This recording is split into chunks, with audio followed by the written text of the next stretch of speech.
সত্যি কি ইরান ইসরায়েলের সাথে পেরে উঠছে? হাসপাতালগুলোর দৃশ্য তো ভিন্ন কথা বলছে।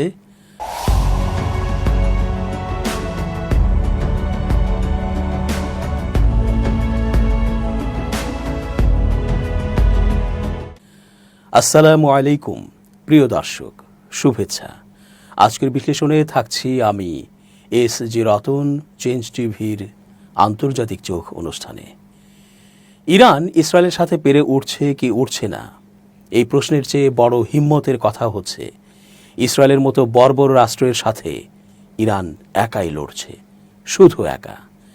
যে ইসরায়েলের পক্ষে আমেরিকা এবং পশ্চিমা রাষ্ট্রসমূহ সহ মুসলিম খানদান রাষ্ট্রগুলো রয়েছে, এরপরও ইরান একাই লড়ছে। এর চেয়ে বড় আনন্দের কথা আর কিছু হতে পারে না। প্রিয় দর্শক, আপনারা দেখেছেন 2024-এর জুলাই আগস্টে কি হিম্মত ও সাহস নিয়ে বুক পেতে দিয়ে জীবন সমর্পণ করে হাসিনা সরকারকে পতনের পথে চালিত করেছে। দুর্বার সাহস ছাড়া কোনোদিনও বিজয় আসে না। মৃত্যু ভয়কে আল্লাহর উপর আস্থা রেখে উপেক্ষা করতে পারলে বিজয় সুনিশ্চিত।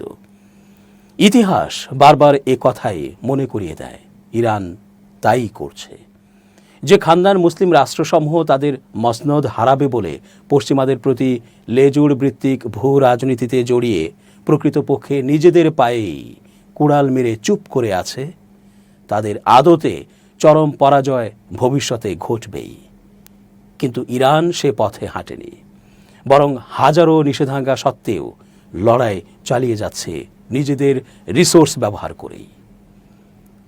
সুতরাং ইরান ইসরায়েলের সাথে পেরে উঠল কি উঠল না, তা ছাপিয়ে ইরান এক অনন্য উচ্চতায় পৌঁছে গেছে। তবে বাস্তবতা কঠিন, এটাও ঠিক। তারপরও হাল ছেড়ে দেবে না ইরান। ইসরায়েলি হামলায় ইরানের ক্ষতি বেশি হচ্ছে, এটাও অস্বাভাবিক কিছু নয়। ইরানের হামলায় যেভাবে ধাপে ধাপে ইরাক, জর্ডান, আমিরাত, সৌদি, আমেরিকা, ফ্রান্স, ব্রিটেনের অস্ত্রসমূহ আকাশে বাধা প্রদান করছে, তা ছাপিয়ে ইসরায়েলের ভূখণ্ডে পৌঁছাতে হয়। আর ইসরায়েল সরাসরি কোনো বাধা ছাড়াই হামলা করতে পারছে ইরানের ভূমিতে। সুতরাং এটা স্বাভাবিক যে ইরানের ক্ষতিটা বেশি হবে, কিন্তু এটাও স্বীকার করতে হবে যে এতে ইরানেরই প্রশংসা হচ্ছে। আত্মিক মানসিক শক্তি ইরানেরই বেশি, যুদ্ধে টিকে থাকার ইচ্ছে শক্তিটাও বেশি। যদিও নানা খবরে প্রকাশ, ইসরায়েলি হামলায় ইরানের হাসপাতালগুলোতে আহতদের ঢল নেমেছে। এর মধ্যে একটি হলো ইমাম খোমেনি হাসপাতাল। শুক্রবার থেকে ওই হাসপাতালে আহতদের আনাগোনা স্থিতিশীল থাকলেও রোববার পরিস্থিতি নাগালের বাইরে যাওয়ার উপক্রম হয়। তেহরানে ইসরায়েলি হামলায় হাসপাতালের ইমার্জেন্সি ইউনিটে রোগীদের চাপ এতই বেড়ে গেছে যে একজন চিকিৎসক একে রক্তস্নান বলে অভিহিত করেছেন। বলেছেন, আহতদের পরিবারের সদস্যদের চিৎকারে আমরা বাকরুদ্ধ। হাসপাতালে কয়েক ডজন ছোটখাটো ক্ষত থেকে শুরু করে প্রাণঘাতী হামলায় আঘাতপ্রাপ্ত এমনকি মৃতদেহ আনা হচ্ছে। এ খবর দিয়েছে অনলাইন দ্য গার্ডিয়ান। এতে বলা হয়েছে, ইরান ইসরায়েল যুদ্ধ পঞ্চম দিনে গড়িয়েছে। ইসরায়েলি হামলায় ইরানের হাসপাতালগুলোতে আহতদের ঢল নেমেছে। ইমার্জেন্সি ইউনিটের এক চিকিৎসক বলেছেন, শিশু থেকে শুরু করে বৃদ্ধ সবাই ওই ভুক্তভোগী। আমি দেখেছি কয়েকজন মা আঘাতপ্রাপ্ত সন্তানদের নিয়ে হাসপাতালে ছুটে আসছেন। কিছু কিছু পিতামাতা সন্তানদের নিয়ে এতই চিন্তিত যে তারা বুঝতেই পারেনি তারা নিজেও আঘাতপ্রাপ্ত। শুক্রবার ইরানে হামলা চালিয়েছে ইসরায়েল। এর মাধ্যমে যুদ্ধের সূত্রপাত। জবাবে ইরানও ড্রোন ও ক্ষেপণাস্ত্র দিয়ে পাল্টা হামলা চালিয়ে যাচ্ছে। এখন দুই দেশের মধ্যে উত্তেজনা আরও তীব্র হয়েছে। সোমবার সকালে ইরানের কর্তৃপক্ষের তরফে বলা হয়েছে 1277 জনকে হাসপাতালে নেওয়া হয়েছে। এর মধ্যে 224 জন মৃত্যুবরণ করেছেন। নতুন করে আরও 4 জনের মৃত্যু হয়েছে। এর মধ্যে ইরানের সশস্ত্র বাহিনীর এক কমান্ডার রয়েছেন। মোট মৃত্যু পৌঁছেছে 228 জনে। ইমাম খোমেনি হাসপাতালের ডাক্তাররা বলেছেন, মৃতের সংখ্যা আরও বেশি হতে পারে। নিবিড় পরিচর্যা বিভাগে আরও বিছানা সংযুক্ত করা হয়েছে। ছোটখাটো আঘাত পেয়েছেন এমন ব্যক্তিদের অন্য হাসপাতালে পাঠানো হচ্ছে। তেহরান ভিত্তিক এক সাংবাদিক বলেছেন, অসুস্থ ও প্রকৃত মৃতের সংখ্যা জানাতে অস্বীকৃতি জানিয়েছে কর্তৃপক্ষ। নিবিড় পরিচর্যা বিভাগের কর্মীদের বলা হয়েছে তারা যেন আহত বা মৃতের সংখ্যা নিয়ে বিস্তারিত তথ্য সামাজিক যোগাযোগ মাধ্যমে শেয়ার না করে। ইরানের স্বাস্থ্য মন্ত্রণালয়ের এক মুখপাত্র হোসেন কেরমানপোর বলেছেন, আহতদের 90% বেসামরিক নাগরিক। এদিকে ইসরায়েলের প্রধানমন্ত্রী বেনিয়ামিন নেতানিয়াহু বলেছেন, ইরানের সরকারি স্থাপনা লক্ষ্য করে হামলা চালিয়েছে ইসরায়েল। বলেছেন, আমরা ইরান সরকারের স্থাপনা লক্ষ্য করে হামলা চালিয়েছি। উল্লেখ্য, ইরানের ব্যালিস্টিক ক্ষেপণাস্ত্র ইসরায়েলের সামরিক ঘাঁটি ও আবাসিক এলাকায় আঘাত এনেছে। এতে প্রাণ হারিয়েছেন কমপক্ষে 17 ইসরায়েলি, এর মধ্যে 3 জন শিশু। এদিকে ইরানি কর্তৃপক্ষ জানিয়েছে ইসরায়েল কেরমানশাহের একটি হাসপাতালে হামলা চালিয়েছে। এছাড়া সোমবার ইরানের রাষ্ট্রীয় টেলিভিশনে হামলা চালিয়েছে তেল আবিব।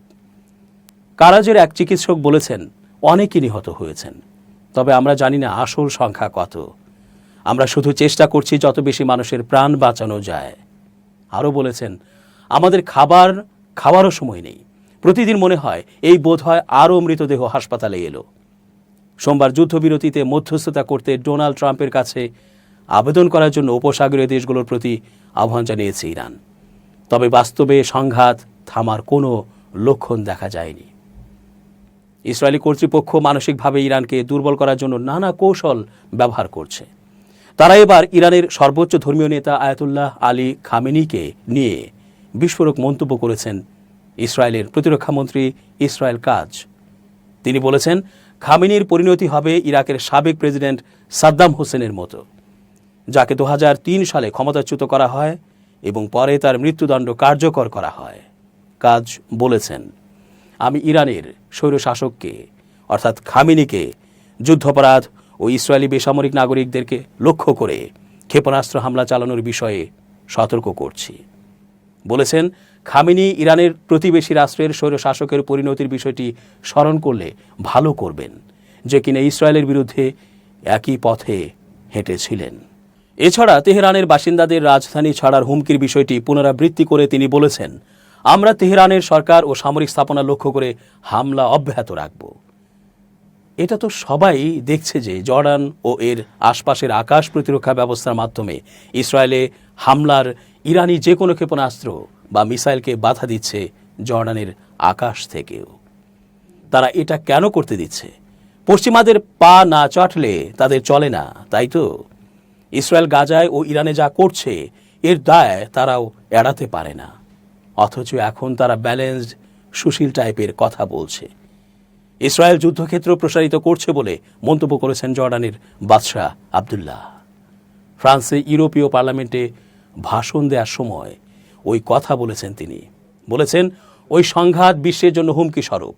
বাদশাহ আবদুল্লাহ আরও বলেছেন, ইরান ইসরায়েল যুদ্ধ কোন পর্যায়ে যে শেষ হবে তা বলা যাচ্ছে না। যুদ্ধ থামাতে হবে, তবে বিশ্ববাসী যদি তা করতে ব্যর্থ হয় তবে ইসরায়েলের অপরাধের দায় বিশ্ব নেতৃত্বের ওপরও পড়বে বলেও মন্তব্য করেছেন তিনি।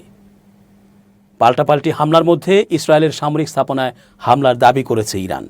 দেশটির রেভলিউশনারি গার্ড আইআরজিসি বলেছে, মঙ্গলবার ইসরায়েলের সামরিক গোয়েন্দা অধিদপ্তর ও মোসাদের অপারেশনাল সেন্টারে আঘাত করেছে ইরানের ছোঁড়া ক্ষেপণাস্ত্র।